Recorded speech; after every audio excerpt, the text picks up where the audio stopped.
इसलिए इन्हें पापा की परी कहा जाता है। अच्छी बात यह है कि ये ड्रग वेरी लेस अमाउंट में जल्दी एक्सेस होते हैं। Today I will learn about source of drug information, drug nomenclature, source of drug and routes of drug administration। ये टॉपिक्स वही हैं जो केडी त्रिपाठी के पेजों में छुपी हुई है। आज हम उस विजडम को रिवील करेंगे और एक बार जो यह विजडम आप समझ गए तो आप न सिर्फ एक डॉक्टर बनेंगे बल्कि एक मास्टर क्लिनिशियन भी बनेंगे। अगर आपने इस वीडियो का पार्ट 1 न देखा है तो पहले उसे देखें, लिंक कमेंट बॉक्स में मेंशन है। तो चलिए स्टार्ट करते हैं। सोर्स ऑफ ड्रग इंफॉर्मेशन, वे कौन कौन से सोर्सेस हैं जो ड्रग के बारे में इंफॉर्मेशन देते हैं। एग्जाम्पल के तौर पर समझिए फार्माकोपिया। फार्माकोपिया बेसिकली एक स्टैंडर्ड बुक होती है। स्टैंडर्ड मीन्स सरकारी बुक्स होती है जो गवर्नमेंट अथॉरिटीज के अंदर में आती है। इसमें क्या होता है कि कोई फार्मास्यूटिकल कंपनी ड्रग्स प्रीफर करती है तो उसको बनने से पहले उसका फार्मूला क्या होगा, उसकी प्रोसेस क्या होगी, उसमें केमिकल कौन कौन से यूज होंगे, मेडिसिन को बनने से लेकर मार्केट में लाने तक जितने भी प्रोसेस फॉलो होते हैं उसकी सारी गाइडलाइन इस बुक में क्रमवार दी होती है। अलग अलग कंट्री की अपनी अलग अलग फार्माकोपिया होती है। जैसे इंडिया की है आईपी इंडियन फार्माकोपिया, इसी तरह ब्रिटिश की है ब्रिटिश फार्माकोपिया। चलिए बात कर लेते हैं ड्रग नोमेनक्लेचर की। किसी भी ड्रग के 3 टाइप के नेम होते हैं, chemical name, non proprietary name, proprietary name. Chemical name drug के केमिकल स्ट्रक्चर को डिनोट करते हैं। नॉन प्रोप्रिएटरी नेम ड्रग के जेनेरिक नेम को डिनोट करते हैं, जबकि प्रोप्रिएटरी नेम ड्रग के ब्रांड नेम को डिनोट करते हैं।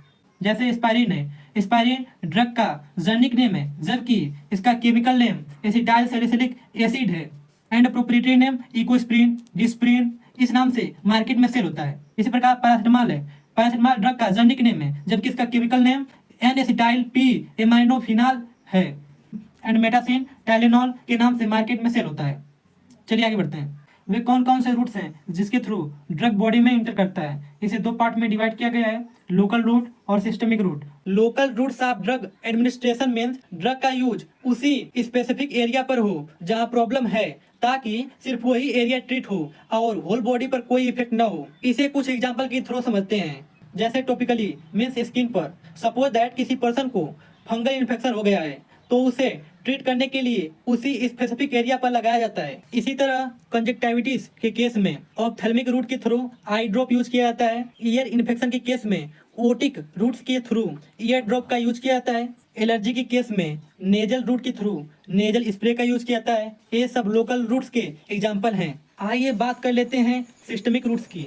सिस्टमिक रूट्स को 2 पार्ट में डिवाइड किया गया है, parenteral and enteral. Enteral means drug GIT के थ्रू ब्लड वेसल में इंटर करे, जबकि parenteral means drug without GIT के थ्रू ब्लड वेसल में इंटर करे, जैसे इंजेक्शन के फॉर्म में। पैरेंटेरल में injection, inhalation and transdermal routes include है, जबकि इंटरल में oral, sublingual, rectal routes include हैं। तो चलिए स्टार्ट करते हैं पहले इंटरल से। इंटरल में फर्स्ट रूट ओरल है। Oral is the most common and acceptable route for drug administration. जैसे टैबलेट, कैप्सूल, सॉल्यूशन ये सब ओरली दी जाती है। इसके कुछ एडवांटेज भी हैं, कुछ डिसएडवांटेज भी हैं। Orally drug safe, cheaper and painless होता है, लेकिन कुछ ड्रग जैसे लिग्नोकैन डाइजेस्टिव जूस से डिस्ट्रॉय हो जाता है।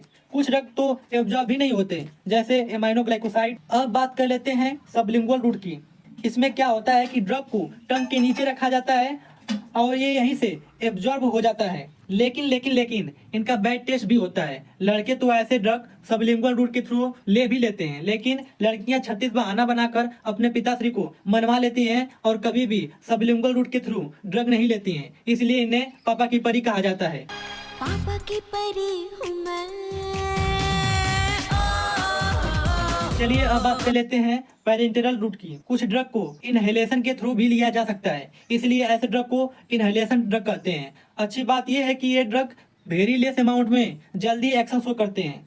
चलिए आगे बढ़ते हैं। इंजेक्शन पैरेंटेरल में subcutaneous route, intradermal routes, intravenous, intramuscular routes and intrathecal routes include हैं।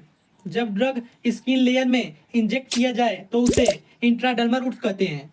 जैसे बीसीजी वैक्सीनेशन, जब ड्रग सबक्यूटेनियस टिश्यू में इंजेक्ट किया जाए तो उसे सबक्यूटेनियस रूट्स कहते हैं। जैसे इंसुलिन, जब ड्रग लार्ज मसल में इंजेक्ट किया जाए तो उसे इंट्रामस्कुलर रूट्स कहते हैं। जैसे डाइक्लोफिनेक, पैरासिटामॉल, जब ड्रग डायरेक्टली ब्लड स्ट्रीम में इंजेक्ट कर दिया जाए वेन की हेल्प से तो उसे इंट्रावीनस रूट कहते हैं। और जब ड्रग सब एरेक्नोइड स्पेस में इंजेक्ट कर दिया जाए तो उसे इंट्राथिकल रूट्स कहते हैं। आई होप कि आप समझ गए होंगे और आपको यह वीडियो अच्छी लगी होगी। धन्यवाद।